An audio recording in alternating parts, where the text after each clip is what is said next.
AC/DC are an Australian rock band formed in Sydney in 1973 by Scottish-born brothers Malcolm and Angus Young. Their music has been variously described as hard rock, blues rock, and heavy metal, but the band themselves call it simply rock and roll.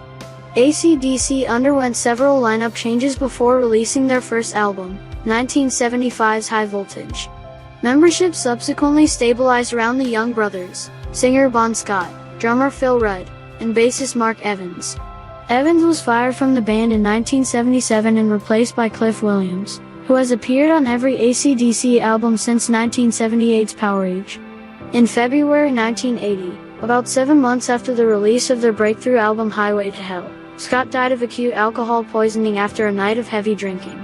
AC/DC had initially considered disbanding, but at Scott's family's request, the remaining members opted to continue the band, bringing in longtime Geordie vocalist Brian Johnson as Scott's replacement.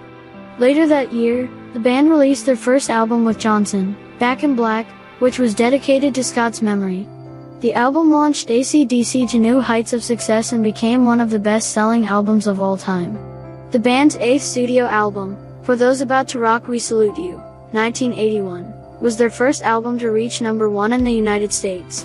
Prior to the release of their next album, Flick of the Switch, 1983, Rudd left the band and was replaced by Simon Wright, being in turn replaced by Chris Slade in 1989. The band experienced a commercial resurgence in the early 90s with the release of their 12th studio album The Razor's Edge, 1990. It was their only album to feature Slade, who was replaced by the returning Rudd in 1994. Rudd has since recorded 5 more albums with the band, starting with, and including, Ballbreaker, 1995. Their 15th studio album Black Ice was the second highest-selling album of 2008, and their biggest chart hit since For Those About to Rock, eventually reaching number 1 worldwide. The band's lineup remained the same for 20 years, until 2014 with Malcolm Young's retirement due to early onset dementia. He died in 2017, and Rudd's legal troubles.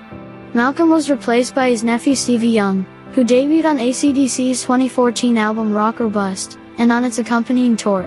Previous drummer Chris Slade filled in for Rudd. In 2016, Johnson was advised to stop touring due to worsening hearing loss. Guns N' Roses frontman Axl Rose stepped in as the band's vocalist for the remainder of that year's dates. Long-term bass player and background vocalist Cliff Williams retired from AC/DC at the end of the Rock or Bust tour in 2016, and the group entered a 4-year hiatus. A reunion of the Rock or Bust lineup was announced in September 2020, and the band's 17th studio album Power Up was released 2 months later.